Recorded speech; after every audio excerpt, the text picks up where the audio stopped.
Ambassador to the United Nations Memorial Cemetery in Korea. I came here to express my gratitude to those who gave up their lives so South Koreans could live happily and free. Located in Busan, South Korea, this place is the world's only UN Memorial Cemetery. Over 2,300 soldiers are buried here. I come here as often as I can to pay respects to the fallen soldiers, and I hope many more people would visit this historic place. So today, I'd like to introduce the UN Memorial Cemetery. Joining us on our tour is Mr. Choi Gu-sik, a cultural tourism commentator who will be explaining the UN Memorial Cemetery with me. Hello!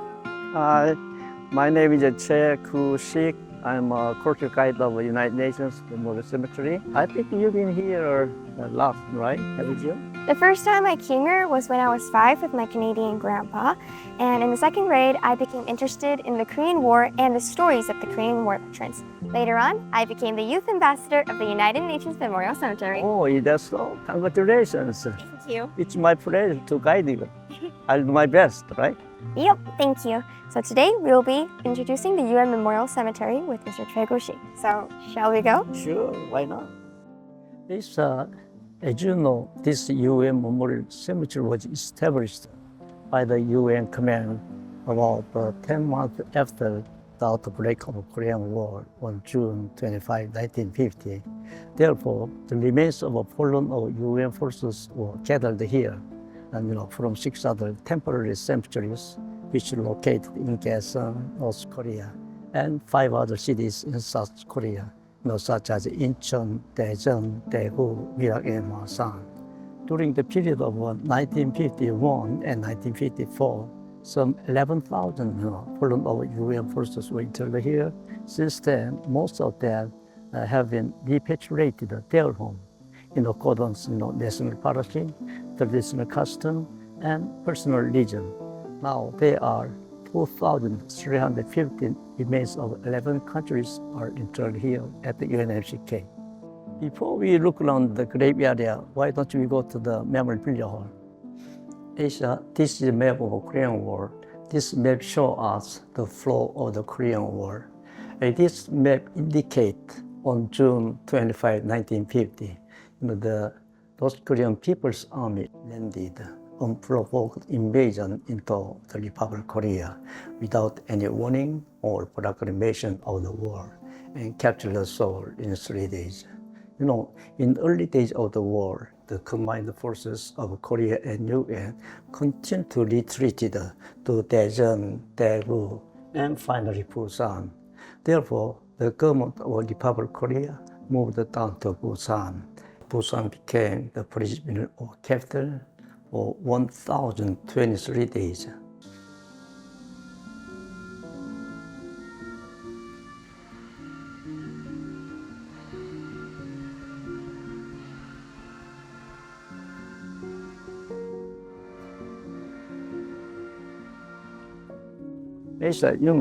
The raising and the lowering ceremony of the UN flag are held at 10 a.m. and 4 p.m.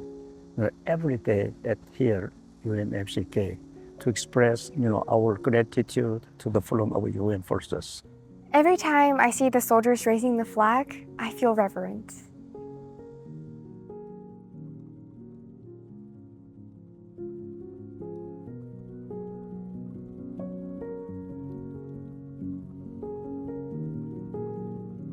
Sir, what is written on the tombstone? Oh, let me see. Fallen's, the name, rank, unit, and age at the time of death are engraved on the tombstone. And most of soldiers died in their early 20s. It's such a young age, isn't it? I can't imagine what it must have been like to leave their families to fight in a war on the other side of the world. Yes, this is Don't Waterway. Would you please read? The waterway is named in honor of J.P. Daunt, an Australian soldier who fell at the age of 17 on 6 November 1951. He is the youngest fallen resting at the UNFCK. Right, the youngest soldier who entered here is, J.P. Daunt, an Australian soldier. He fought in the war at the age of his 17. That's only a couple years older than me. I don't know if I would be brave enough to fight for my country.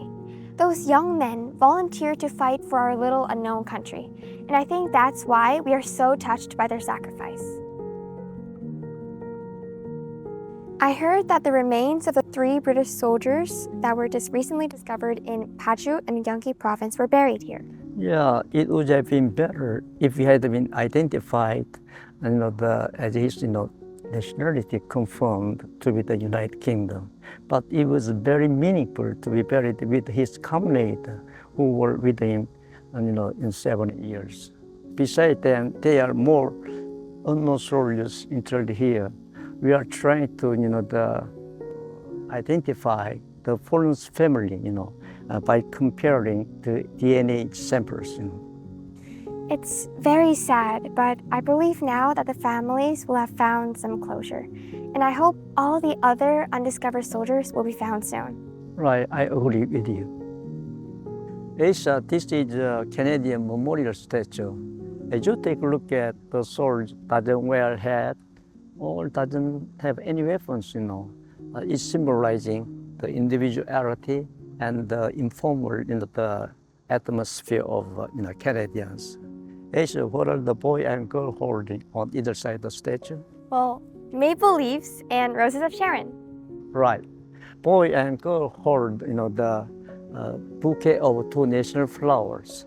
Girl hold 21, the maple leaves of Canadian national flower, and the boy hold 21 rose of Sharon of a Korean national flower.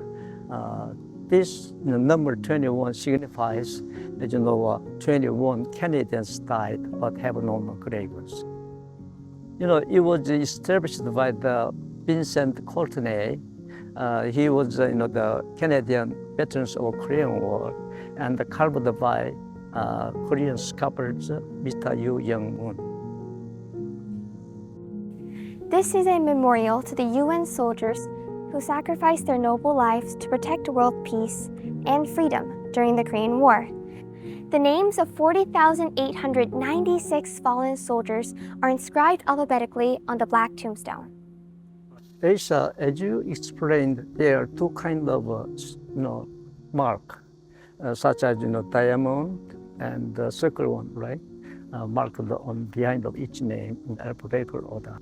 The Poland who interred here marked with the diamond, and the other ones who interred in their country marked with, the circle one.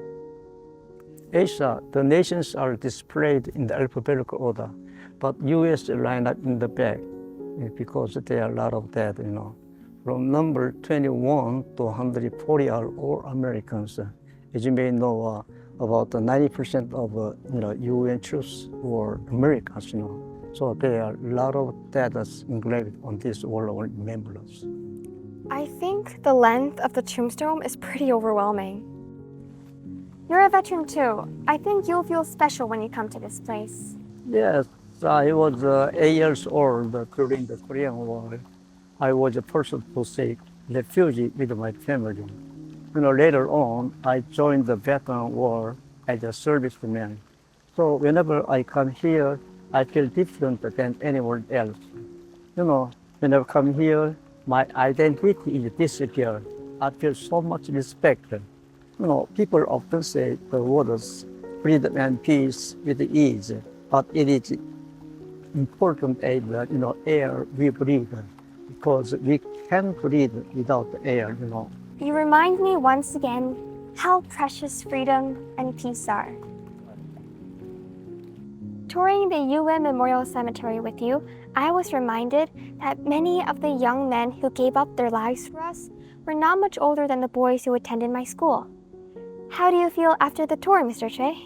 People say the Korean War is called Forgotten War, so everyone forgot about it. But we must never forget this war. Even if it's our sad history, we should not forget, but let us reflect on each history so that the same thing never happen. That's why many people should come here and must see the history of that time and have to pay tribute to the fallen of UN forces and feel it and remember it with a warm heart. If you visit Korea, please come to the United Nations Memorial Cemetery in Busan, Korea, and remember all those who sacrificed their lives to protect the peace. Our proud city of Busan was the refuge capital during the Korean War. Thanks to the sacrifices made by the UN soldiers, Busan was able to become this beautiful city we all know and love today. The Korean War should never be forgotten. Thank you so much for joining us on our tour today, Mr. Choi. Good, excellent. Thank you. I encourage everyone to visit the UNMCK at least once. It is a humble reminder of the sacrifices made by so many young men.